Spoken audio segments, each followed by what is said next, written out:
Um, you can take a zoom on this when I ask her this. Okay. Tell me about 42nd Street, what you did after. Okay, it's like when I was introduced to 42nd by a guy. Okay, when I was in the group home, I grew up with this guy. Okay, when I came to the Covenant House, it was like he was there, and he suddenly became my male companion. So he was like, I want you to meet a lot of people. So that, he took me through the Port Authority, took me downstairs and introduced me to all of his friends. And it was like his friends had other friends, well, I shouldn't say friend, associates. His associates had other associates.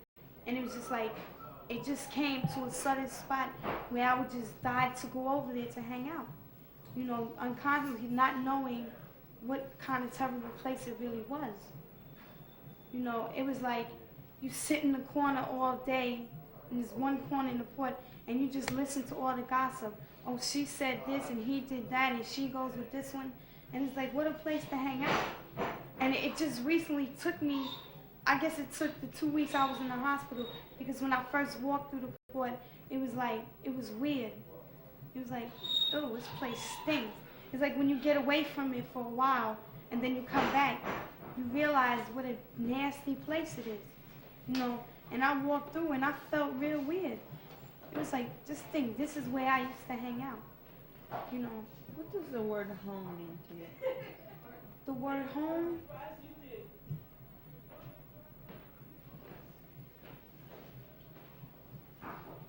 well, in my words, I could put it in 3 words. Love, respect, and care. That's really what a home is supposed to be about. Did you ever have that? To a certain point through babyhood. But then when I started growing up, it's like I had that incident with my father, and after that things were never the same. That's where the misery began. When I didn't tell my mother right away, and it's like I didn't know whether I should tell her or not, because I really started thinking maybe I'm the cause of this. What am I doing? Here I am, like 11, 12 years old, wearing short nightgowns, and I'm like, maybe it's me. You know what I'm saying? Maybe I'm harassing him by walking around in little clothes. But then again, that was expected of me to wear. I'm not supposed to walk around with a 3/4 goose walking around my house, with my whole body covered up. And it's like I told my mother, and she hit me. And she called me a liar and started cursing at me, saying he could never do this to you. And it was like, okay, the first time I told my mother, she beat me up, she did not believe me. I ran away to my friend's house. I told my friend's parents what was going on. They called the cops. Okay, when the cops finally got involved in it, okay, in my room, there was like a white panel wall. And it's like every time I would say no to him, he would try to hit me with the belt. And one time I moved out, he would make me take all my clothes off and just hit me. You know what I'm saying? Unless I would do something with him. So one time he went to hit me and the buckle hit the wall, the white panel, and it left like this huge mark, a huge black mark. And I told the cops, I said, when you go investigate my house, go in my room and you see this mark on the wall. And it was like my father seen it, and I don't know how he did it, but he had my mother to believe the mark on the wall was from moving the furniture. And it was like one person was backing up another. It's like my mother did believe it, but she didn't want him to know or anybody else to know to believe it. And when the cops came back to my friend's house and was like, well, your parents said you're lying and the mark on the wall came from moving the furniture. And I had no marks in me at that time. It was like he had just began. He had just started, touching me in the wrong places. And I really started to believe I was crazy. So all I kept doing was running away. And they put me in a hospital. They put me in Queens Children's Psychiatric Center because I was the victim of abuse. And the doctors believed me. They took care of me. And my family would say to my mother, where is she? Where's Nicole? They would be like, well, she's in a psychiatric hospital. She's going crazy. And it wasn't me. And the doctors, it took them a long time to get me to believe that I was not crazy. and that I wasn't wrong. You know, and it's like I don't have to hide my story from anybody because I'll be straight out open because now I know for a fact what they did to me is not my fault. And I will never start and never will believe that the abuse I put up for the 6 years I was in that house, none of it had to do with me. I had my faults, yeah. Maybe bad mouthing my mother, getting smart like any other young kid, but I was not a problem child. And my mother constantly telling these people, my daughter's a problem child. She started telling doctors I had a chemical imbalance in my brain from my real mother. It's not true. The doctors looked at my mother and was like, Miss Torres, you're the one that's crazy. And my mother, I would get home and she would beat me up for them saying that. I have to stop you soon, but I just want to ask you, where do you get help? Who helps you? Covering the house. Tell me about that. Okay, it's like you go through intake, they put you through a full assessment, they take time, they listen to your problems, you know, and there's always a hand open and always a shoulder available. So what they do, like if you're young, they try to put you back in school, you know, they really want you to make something of yourself. Like now, I'm on a full-time job search. I'm gonna get a job instead of hanging out all the time. I'm gonna get my own place or go into rites of passage. Well, let me ask you something. There's a lot of stories about Covenant House, you know, about the scandal and all that. And also a lot of people say the service isn't that good to begin with. Tell me, in your words, what that means. Okay, ex-residents, if they get discharged for something they're not supposed to be doing or whatever, it's like they'll go around and tell all these people, I was discharged for so-and-so a reason.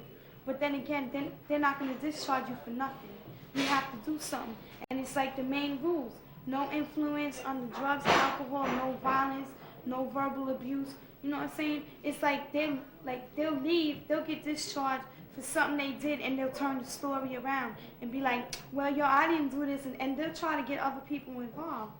Okay, I've been in Covenant House 13 times, and I never got discharged for doing something wrong. It was always me leaving.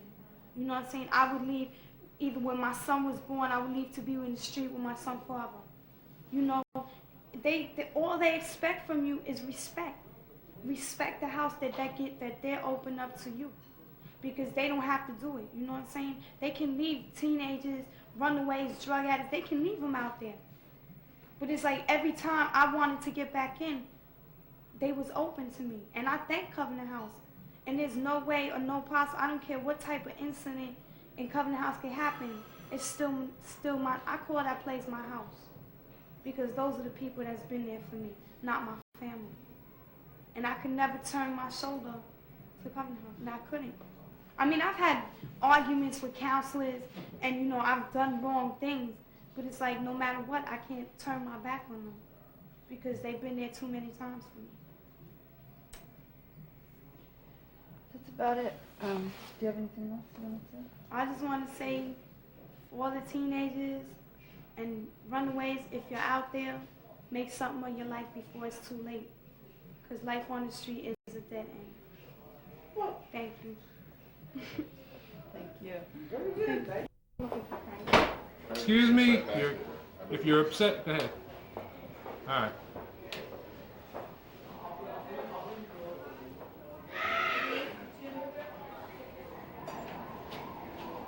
Hi, Mike. Hi, Mike. How you doing, Mike? All right. All right. How y'all doing? Hello. What's up? Just everything's alright. Oh, so what's going on? I'm alright. Yeah. Sure. Hello. Hey, so how was your guys?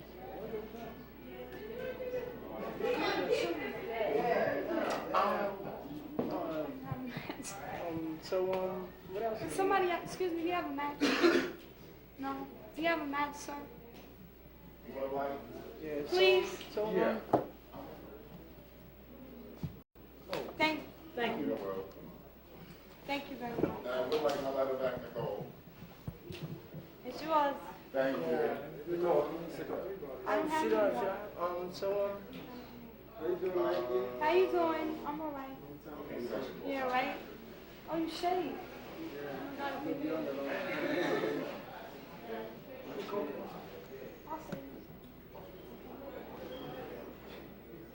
you have anything special arrangement for them?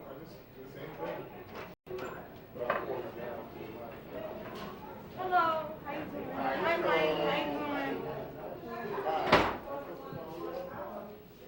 Hi, Frankie. How you doing? Oh, how you doing?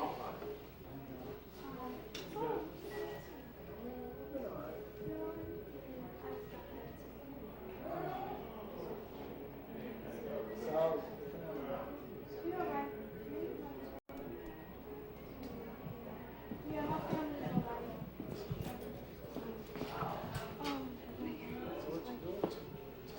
Well, I was in the hospital. I came out and I went back to Covenant House. I had an operation, severe operation, my appendix. So it's like I came out and they took me right back. So I had to come over here to see Frankie. Cause like I have to do reentry as a resident though. So instead of the 3 days of me being out, they let me in. So I do 3 days as a resident. Yeah, it's better than being out. Yeah. Yeah. Myself, I've been hanging in there, it was kind of tough out there with my family. Yeah, right? Tell me about it. Yes, sir. This is the family. This is the family she got right here. No, How you doing? You gonna give me some shots of them? That's good. I'm gonna talk to her. Yeah, wait a second. Oh, me stuff. What else is Frankie? Frankie.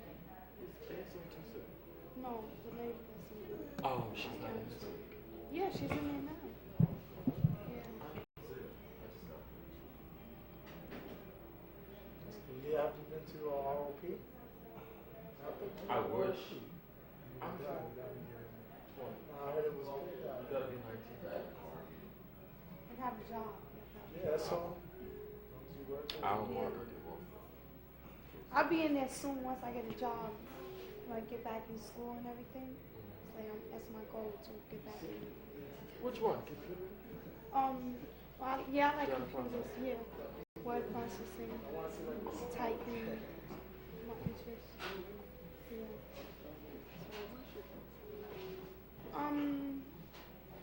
I this usually one. send you. So Ethan, what have you been up to? I haven't seen you in a long time. I've been working.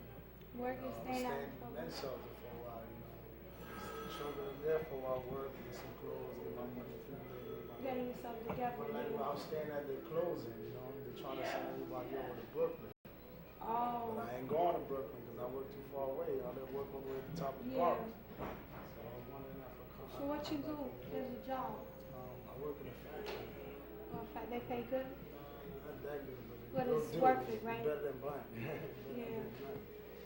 It's something, meet good people, just chill. Come in the house. I'm coming back. You have to go through a reentry. Hi, Mike. How you doing? I'm accepting it going to Oh, Mike's trying to be shady. Mike trying to be shady. Uh-huh. go into that. So just dedicate my time to work and Show me that. How's your sister? She's alright? Mm-hmm. She's in the Covenant House. She's looking for a job. She's in there? She looks good though. Kango? Yeah. She's in there. I heard Uptown got Yeah. On that yeah, his mother was going crazy. Yo, we was all in the pizzeria. I mean, not the Chinese restaurant. Him and his kid. Yeah. He was with his kid?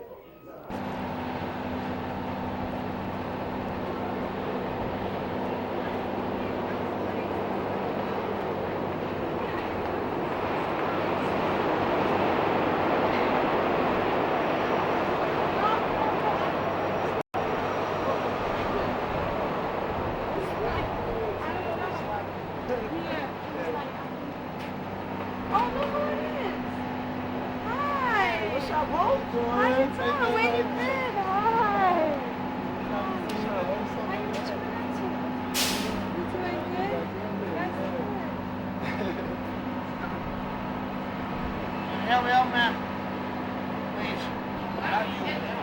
Okay, go.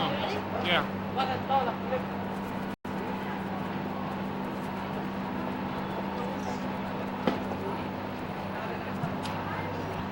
Anytime. What am I doing here now? Making a fool of myself?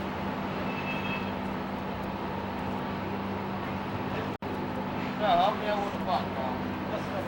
Hold it, hold it.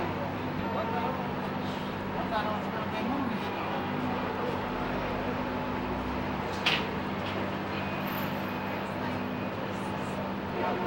I thought I was asking to be a movie star.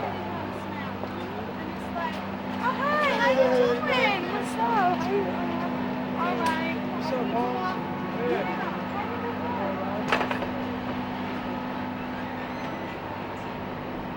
21, that guy looks like he's going on 30 something.